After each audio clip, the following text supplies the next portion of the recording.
The birds always knew when I was lying to myself. I'd be sitting on the back porch of my small house in Flagstaff, watching the pine siskins tear apart the seeds I'd left in the cedar feeder I built last spring. And I'd think, this is enough. This is a good life. The mountain air, the quiet mornings, the smell of wood shavings on my hands. And then the birds would scatter, every single one of them, startled by nothing I could see. And I'd be left alone with the coffee going cold in my cup, staring at an empty feeder, wondering what exactly I was pretending not to feel. I was 63 years old. I had been an aerospace structural engineer for 31 years.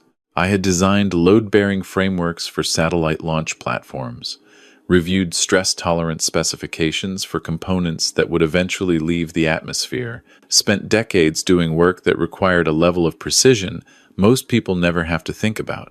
I had built a career on the principle that if the numbers were right, the structure held. Period. No negotiation with gravity, no emotional appeals to physics.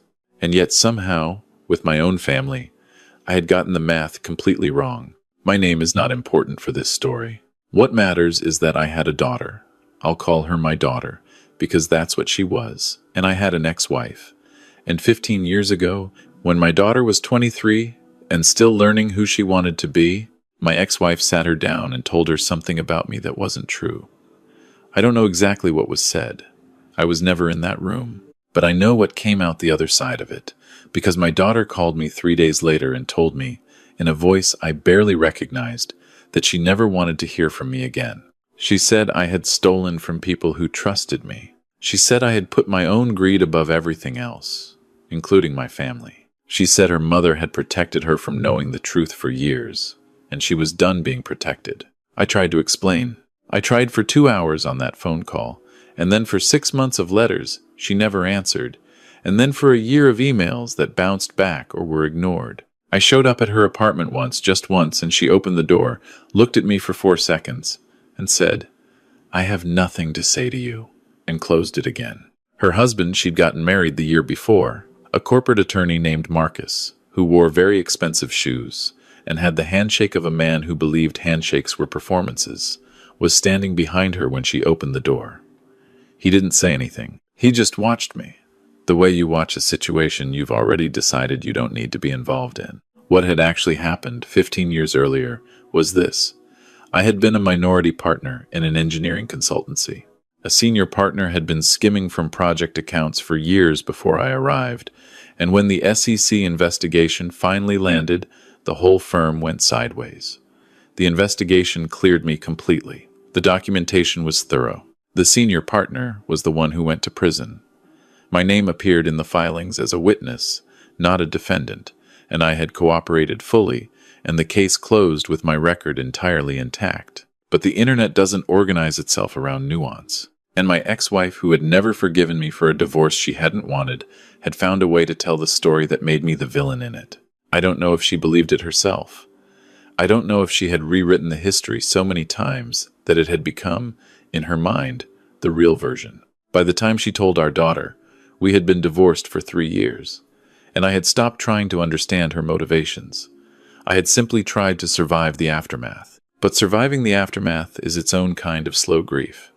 You don't lose a daughter all at once. You lose her in stages, first the regular phone calls, then the birthdays, then the holidays, then the ordinary Tuesday texts, then finally even the hope that this particular Tuesday might be different. By the time I moved to Flagstaff 5 years ago, I had accepted that my daughter was gone from my life in every practical sense. I still sent a card on her birthday. I still left a voicemail on Christmas morning. She never responded, but I couldn't stop, the way you can't stop checking on a plant you already know has died. So I built bird feeders. I had a small workshop behind the house, nothing like what I'd had in my old life. Just a workbench and a decent set of chisels and a scroll saw I'd bought secondhand, and I spent my mornings in there. I was not a particularly gifted woodworker. The first feeders I made were embarrassingly crude, the joints uneven, the roof lines crooked. But I kept at it. There is something about working with your hands on something that doesn't talk back, doesn't rewrite history, doesn't decide one day that you are someone you are not. The wood is exactly what it is. The chisel does what physics says it will do. The birds that came to the feeders didn't know anything about SEC investigations or estranged daughters or 15 years of silence. They just came for the seeds. I had 6 feeders hung in the yard by the time my daughter's number appeared on my phone. It was a Tuesday morning in November. I was in the workshop, fitting a cedar shingle onto the roof of a new feeder, a larger design, a kind of covered pavilion shape I'd been working on for weeks, and my phone buzzed on the workbench. I looked at it the way you look at something that cannot possibly be what it appears to be. I set down the shingle. I picked up the phone. Her name on the screen. I let it ring twice before I answered. Not because I was playing games, but because I genuinely needed 2 rings to remember how to breathe. "Hello," I said. "It's me." A pause. Her voice was different from the last time I'd heard it. Older, obviously, but also careful in a way I couldn't immediately name. Controlled, like someone reading from a prepared statement. "My mother passed away 4 days ago. I'm calling because there is a will reading at her attorney's office on Friday at 2 o'clock. I was told you should be there." I sat down on my workshop stool. "I'm sorry about your mother," I said, and I was. Whatever she had done, she had been my wife for 22 years. She had been the person I watched movies with on Sunday nights, and argued with about directions, and held hands with at both our daughter's kindergarten graduation and our daughter's first broken arm. She had been a real person, whole and complicated, and she was gone, and I was sorry about that. "The address of the attorney's office is—" "I'm sorry," I said again. "Are you all right?" Another pause. Longer this time. "The address is 4400 North Scottsdale Road," she said. "Suite 320. Be there at 2. And then she hung up. I sat in the workshop for a long time after that. The cedar shingle was still in my hand. Outside, a pair of house finches had found the pavilion feeder and were examining it with the focused attention of small creatures encountering something new. I watched them through the workshop window. One of them pecked at the perch I'd fitted along the bottom edge, testing its stability. Then both of them flew away. I drove down to Scottsdale on Friday morning, left early enough to stop for coffee and to sit in a parking lot for 40 minutes, doing nothing in particular.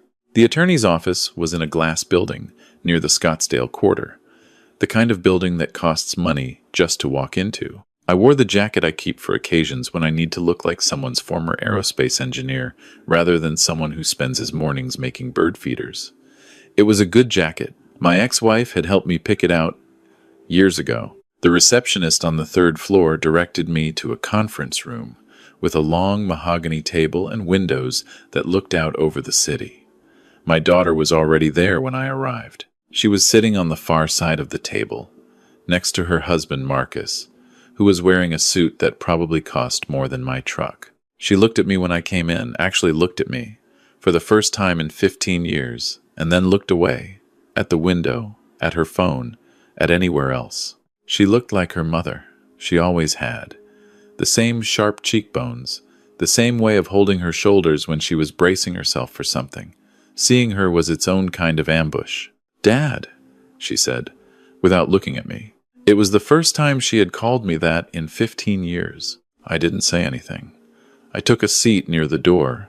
Marcus did not acknowledge me. He was scrolling through his phone with the total absorption of a man who believes everyone around him can see how busy and important he is. The attorney, a compact, steady man in his late 50s, named Gerald Webb, the kind of lawyer who has seen enough human drama that nothing surprises him anymore, came in at 2 o'clock exactly and set a binder on the table in front of him. There was also a sealed envelope next to the binder, which he set down separately, slightly apart. The way you set something down when you want to remember, it's different from everything else. "Thank you both for coming," he said. He looked at my daughter, then at me. "This is the will and testament of Margaret Eleanor," and he used her last name, her maiden name, which she had gone back to after the divorce. "I'll be reading the relevant provisions in order. There is also a supplementary item which will be addressed at the appropriate time." He looked at the sealed envelope when he said that. Then he looked back at the binder. My daughter sat forward slightly. Marcus put his phone face down on the table. The attorney read through the opening provisions, standard language about debts and expenses, the disposition of personal items. a small bequest to a cousin in Portland. My daughter received her mother's jewelry, the furniture from the Scottsdale house, the personal photographs and documents. These were the things a daughter should receive from her mother, and I was glad she was getting them. And I watched her face as each item was read, and saw the particular grief of someone receiving things that no longer come with the person who owned them.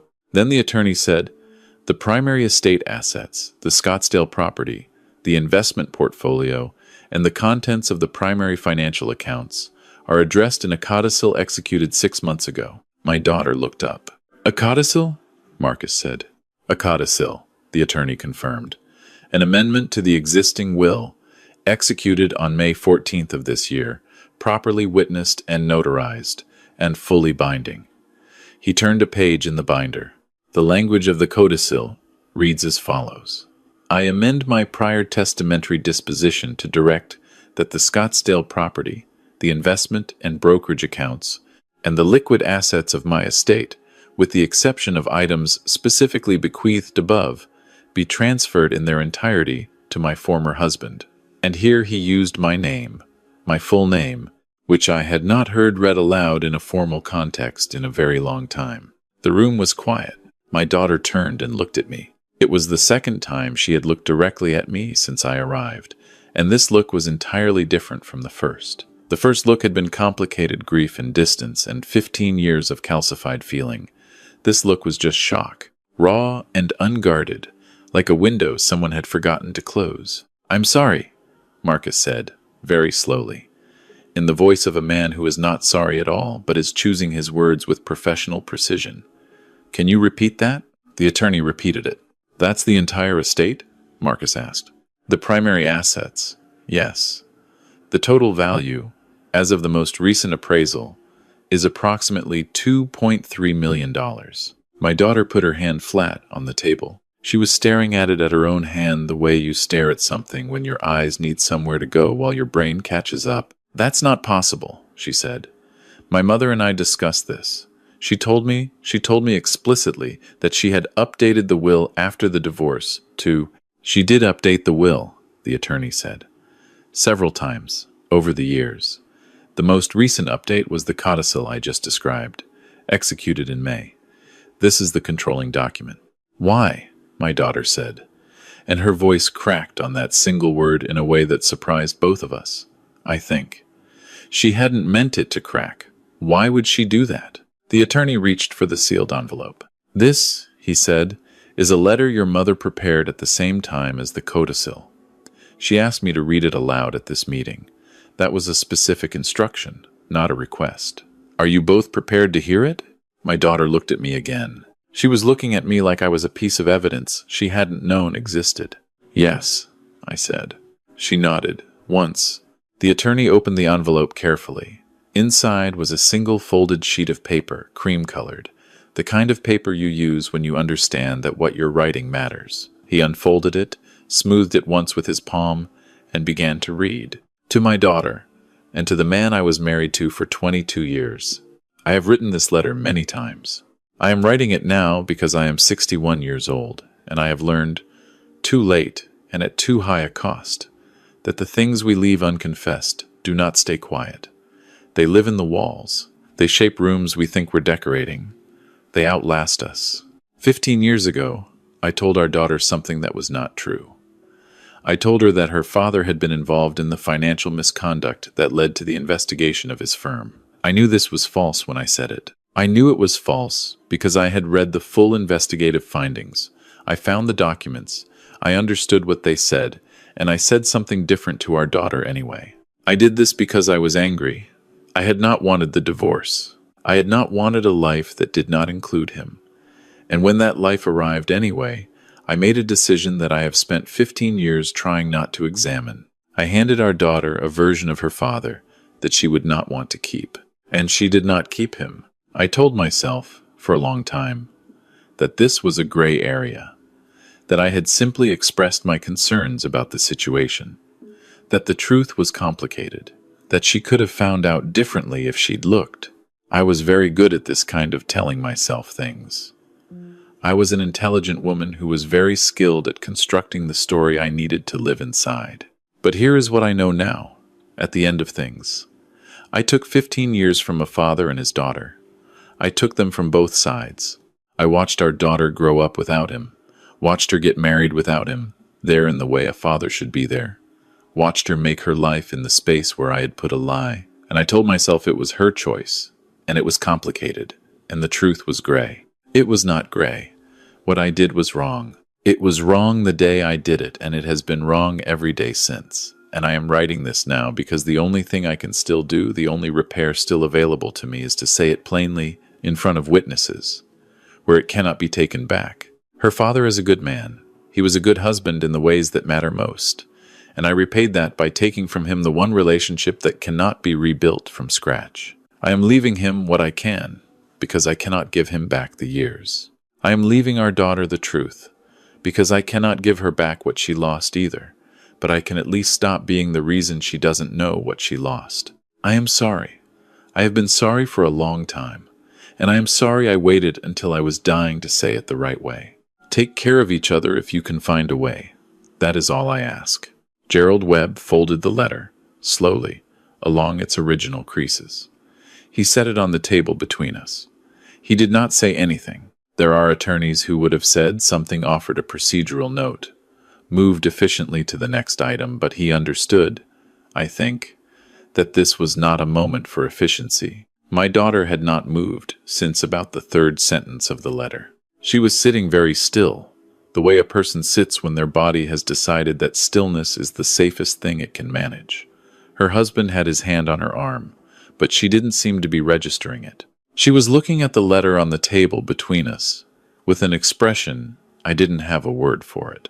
Was not grief exactly, and it was not anger exactly, and it was not the particular frozen look of someone receiving news they always suspected might be true. It was something else, something more fundamental. It was the look of someone watching the floor of a room they thought they knew come away from the wall. She told me, my daughter said, and her voice was very quiet.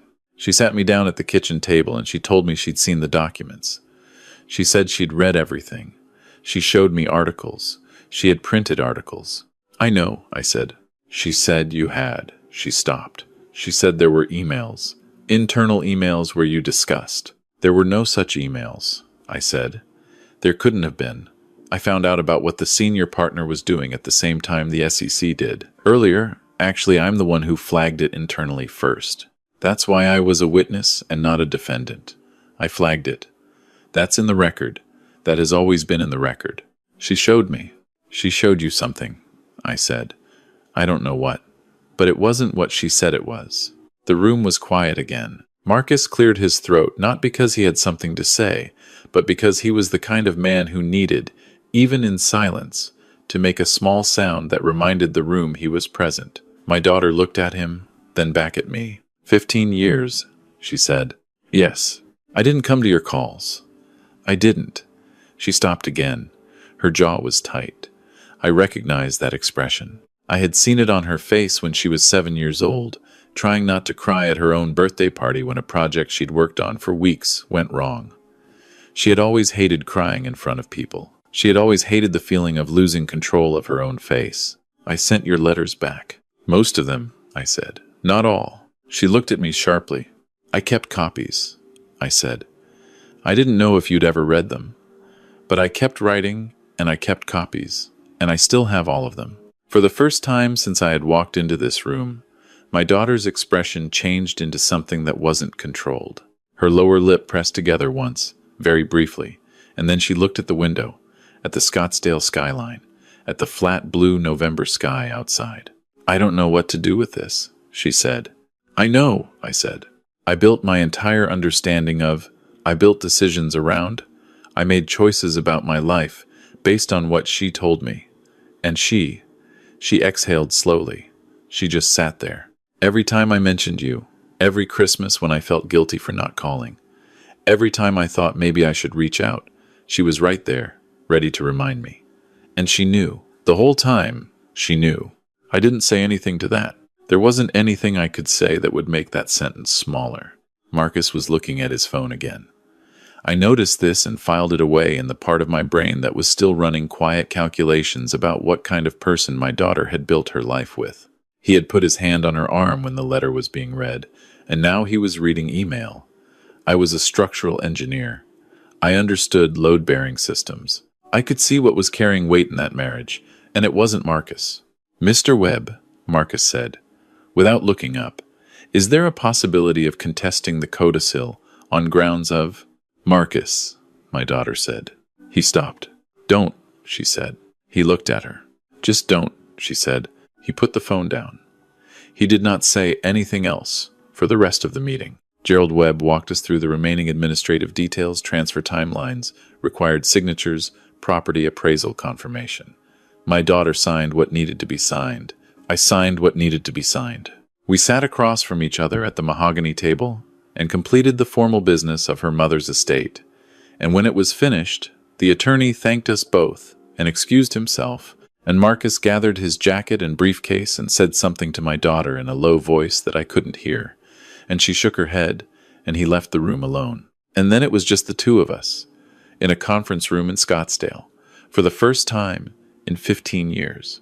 She was 53 inches tall. I remembered that from her last physical before I stopped being in her life, which was absurd, that I still remembered that, and she was 40 years old now, and her hair had the faintest threads of gray at the temples, and her hands on the table were her mother's hands, the same long fingers, the same way of holding them slightly curved when they were resting. She looked at me the way you look at a photograph of a place you grew up in and then left and then returned to after a long time, trying to reconcile the memory with the actual thing, trying to understand what is the same and what time has changed.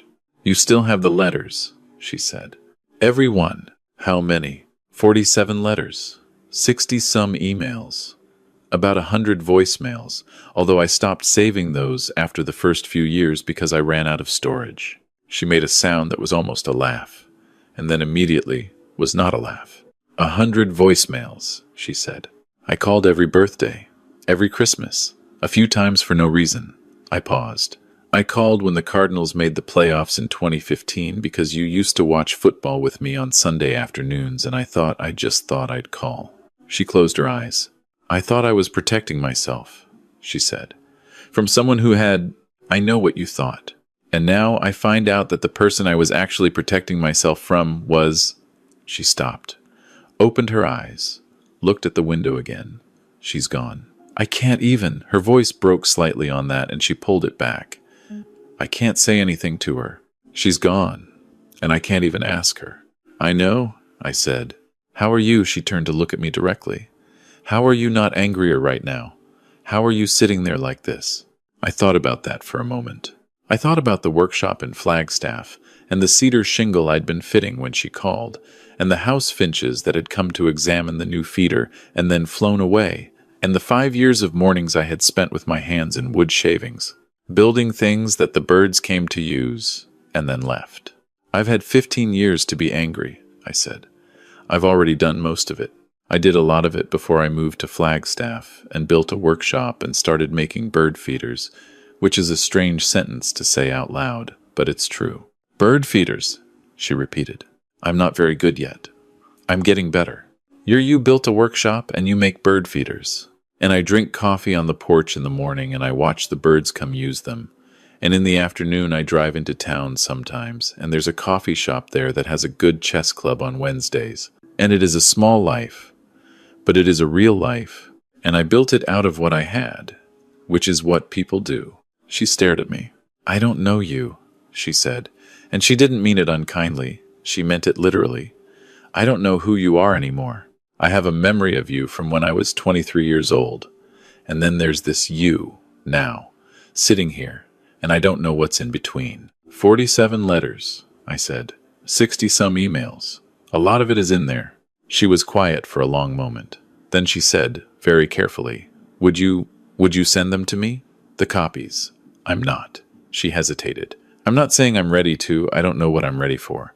But I would like to read them. Yes, I said. I'll send them. She nodded. She gathered her coat and her bag. She stood up, and I stood up. And we were standing on opposite sides of this table in this room where her mother's voice had just echoed around us both. and there was so much unresolved between us that it was almost its own presence in the room, like a third person standing there waiting to be introduced. She reached out and touched my hand. Just that a brief, light touch on the back of my hand, like a question being asked in a language we were both still remembering how to speak. Then she walked out. I sat back down in my chair. I sat there for a while, alone in the conference room, and through the window I could see the November sky over Scottsdale, pale blue and enormous. The kind of sky that doesn't know anything about wills or codicils or 15-year silences, that just goes on being blue and enormous regardless. Gerald Webb came back in to offer me water. I said yes, and he brought a glass, and he sat down across from me for a moment. "She's a good person," he said. "Your daughter. Your ex-wife used to talk about her. She was proud of her." "I know she was," I said. "For whatever it's worth," he said. "Your ex-wife made this decision 6 months ago, before she knew how sick she was going to get at the end. She made it when she still had time. I think she wanted you to know that." I didn't say anything. I looked at the letter, still folded on the table. "She asked me to give this to you after the meeting," he said, and he slid a small envelope across the table. Smaller than the letter, a personal note size, the kind people use for thank you cards. My name was written on the front in handwriting I recognized immediately, from 22 years of grocery lists and birthday cards, and the notes she used to put in my jacket pocket when I was traveling, which I had not thought about in years and suddenly could not stop thinking about. I waited until I was in my car to open it. The note inside was 3 sentences. "I know sorry isn't enough. I know there isn't enough. But you were a good father, and she is going to find her way back to you, and I needed to be the one to clear the road." I sat in the parking lot of the glass building on North Scottsdale Road and held that note for a long time. The November sun was low and made everything slightly golden the way November sun in Arizona does, turning ordinary surfaces into something that looks, briefly, like it was always supposed to look. I thought about the workshop waiting for me in Flagstaff. I thought about the cedar pavilion feeder with its unfinished roof. I thought about 47 letters in a drawer in my bedroom, 15 years of Tuesday mornings where I had sat down and tried to put into words what I wanted my daughter to know about who her father was. I drove home through the desert, through the long flat miles of saguaro and scrub that open up north of Scottsdale, and I thought about the way my daughter had touched my hand, just her fingers on the back of my hand for a moment, a question in a language we had forgotten together and would have to learn again, word by word, the way you learn anything that matters. When I got back to Flagstaff, it was early evening, almost dark. The sky above the ponderosas, going from blue to purple to the particular deep gray that precedes the first cold stars. I went around the back of the house to check the feeders. 3 of them were well stocked. The pavilion feeder was still empty, no seed yet, the roof still unfinished. But as I stood there in the cooling air, I heard a flutter near the bare branch above it, and then a single house finch landed on the pavilion's open perch and sat there for a long moment, looking at the empty feed tray with what I can only describe as patient interest, as if it understood that this particular feeder was still being built and that it had decided to wait anyway. I went inside and found the box in my bedroom closet, the shoebox, the one I hadn't opened in years, the one with the rubber band around it and the label in my own handwriting that just said her name. I sat on the edge of the bed and held it for a while. Then I opened my laptop and found her email address, which I still had, and I began composing a message. "I'm home," I wrote. "The box is here. I'll scan everything this week and send it in batches. There's no rush. Take whatever time you need. I'm not going anywhere." I read it over once. Then I added, "Also, there's a coffee shop in town on Wednesdays. The chess club is friendly to beginners, just in case you're ever up this way and don't have plans." I sent it before I could think too much about it. Then I went back out to the workshop and fitted the last cedar shingle onto the roof of the pavilion feeder. And in the morning I hung it in the yard with the others, and I poured seed into it. And I carried my coffee out to the porch and I sat in the early cold and I waited. The birds came, the way they always do, first 1, then 3, then a small flock of pine siskins that descended onto the pavilion feeder in a burst of quiet wings, taking and giving and taking, filling the yard with the small, precise sounds of creatures who do not think about the past or the future, but only about this branch, This seed, this morning. My daughter emailed back at 11:14 that night. "I'll come in the spring," she wrote. "If that's okay. I'd like to see the feeders." I read it twice. I set down my phone on the workbench next to the chisel I'd been cleaning. Outside, the November night was cold and completely still, and the feeders hung in the darkness in the yard, patient and full, waiting for whatever would come with the light. If this story moved you the way it moved me to live it, if you've ever lost someone to a lie that outlasted the truth, I hope you'll stay a while. There are more stories here. Leave a comment below. Tell me what you're carrying. You'd be surprised how many people are out here carrying the same thing. And if no one has told you lately, you were a good father. You were a good mother. You were a good person who got handed a crooked story about yourself and kept going anyway. That counts. That has always counted. Subscribe if you want to hear what happens next.